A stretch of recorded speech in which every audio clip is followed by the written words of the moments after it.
If I asked you, what is your favorite mod of all time, what would you answer? Maybe you'd say Create, or the newly released Alex's Caves. Or if you're one of the old heads, you'd likely answer with something along the lines of IC2, Buildcraft, or maybe even Computercraft.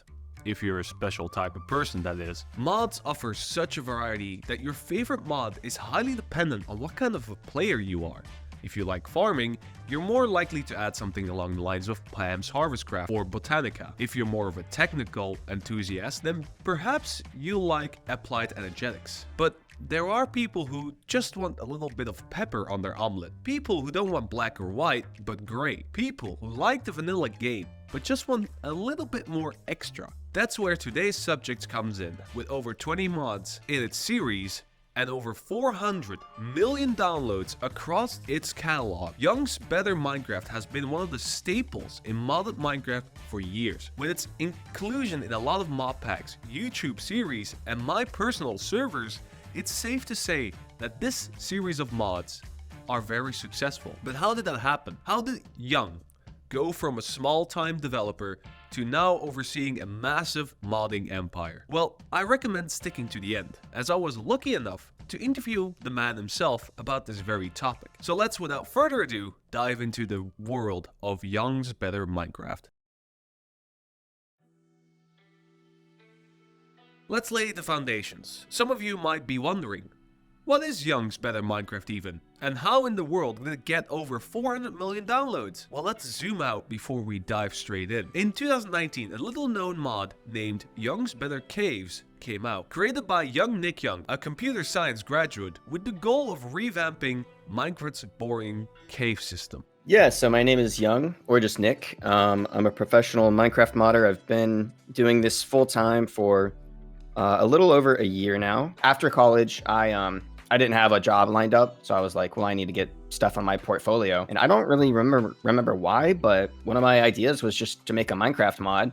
And if I was going to make a mod, I wanted it to be potentially as popular as possible. So I picked an area where I thought it would be both fun to make a mod for it, and also there wasn't a big marketplace for it. And so that was caves. Really, at the time, there was only one big cave mod, and that was Worley's Caves. This was on 1.12, and it was a good mod. It was a great starting point. Shoutouts to the guys behind that, because honestly, I would have been completely lost without that as a starting point. See, before the Caves and Cliffs update, the most variation you would see in Minecraft Underground would be the occasional pocket of ore, a basic cave structure, or a ravine. Young saw this and wanted to up the ante a little bit, revamping the way Minecraft generated its cave structures and make them generate lava structures, underground lakes, and so much more. Before, this was a basic feature into the game. But Young is a little bit different than most modding developers. He had a very clear set of goals from the very start. It was actually like planned out. Everything? I mean, not like every little detail, but so the name, so putting like my name in the mod name was very intentional. I mean, so I just looked at like mods that were like popular at the time or had been popular, and I noticed like some trends. Like I noticed basically it was okay to put your name in the mod title. I wasn't sure if I'd end up making mods for a long time, but it was like, just in case I do, I want my name to be what's known, not a particular mod.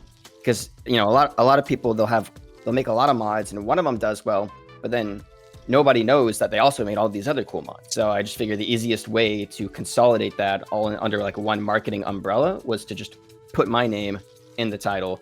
And that way, anytime somebody sees Young's in the title, they'll be like, ooh, I should check that out. And after the success of his first mod, thanks to a few mod packs picking it up, and of course the odd YouTuber making a review on it, the series kept expanding with better mine shafts, better strongholds, and a whole lot of other structures you can see on the screen right now. The Better Minecraft series was flourishing, with people all over the Minecraft world recognizing Young and his team of builders for their obvious talent in making an old game feel fresh again. But that begs the question, how do you do that? Can you do what Young did?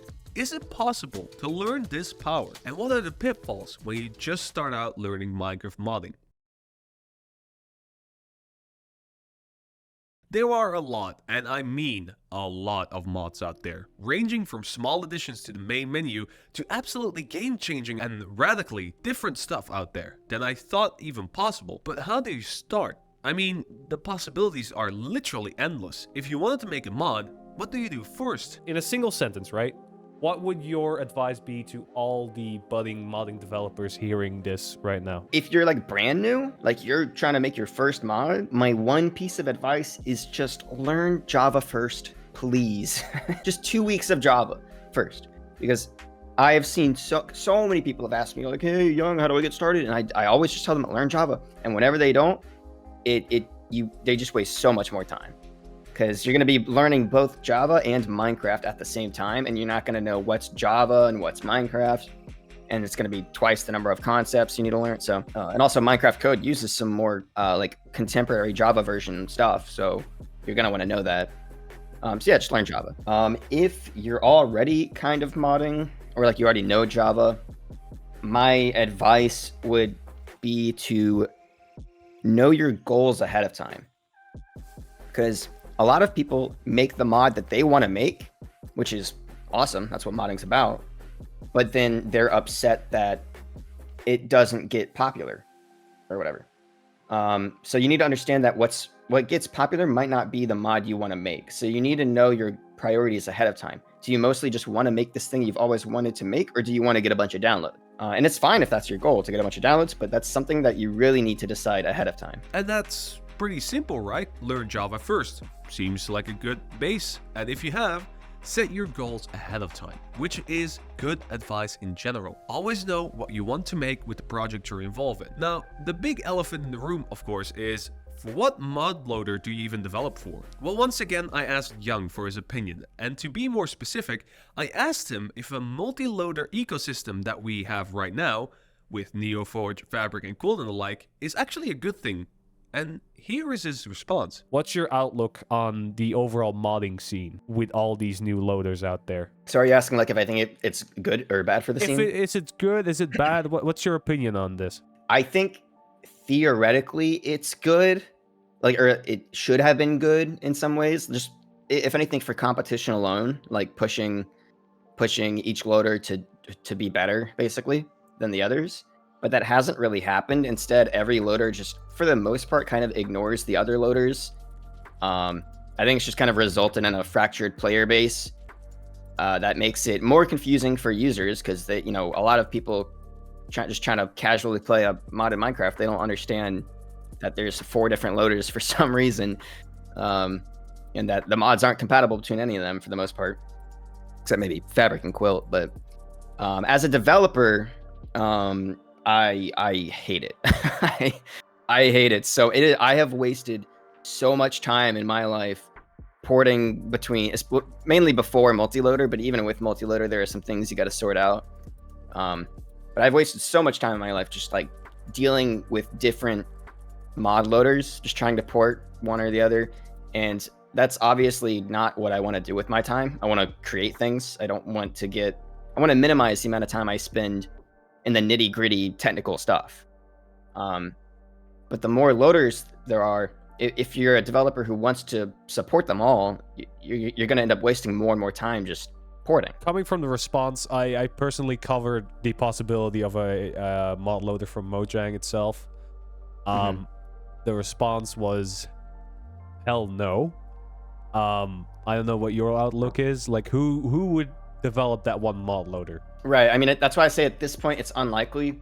I don't think the community could come back together for a single mod loader, unless one loader was just so good that there was no reason to use the others. But both Fabric and Forge are pretty fleshed out at this point, although Forge is maybe dying, so who knows. And then as for a Mojang mod loader, I mean, it could go really poorly, right? As a lot of people think. It could be really bad. It could be, like, in many ways, the death of the modded community. It could also not be. It could also be amazing. Now, granted, with the way Mojang's been operating in the past few years, I hope they don't make a loader, probably, just because I'm not confident in their ability to handle it properly. I won't be surprised if they do, given, Bedrock has one, and they're going to want to. It makes sense as a company for them to do it. They want to monetize their own marketplace. But yeah, I mean, we'll see. Whatever happens, hopefully it turns out the best for the community. I'm gonna note this now because I'm recording this and it's gonna be on the internet forever. If Mojang makes a marketplace in Java, I'm betting $10 that somebody will piss in their mailbox.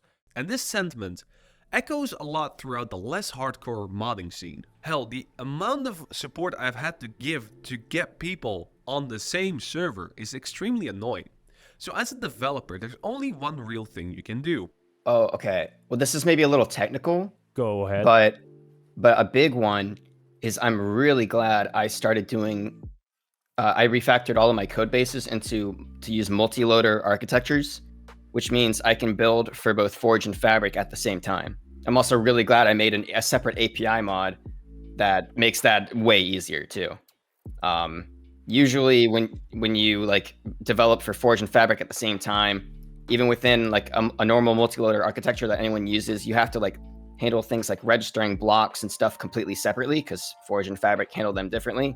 But now with my API, I can just literally just add one line and it does it for both. It's so nice. So to recap, learn Java, plan ahead, create the infrastructure to make things easier, and keep going.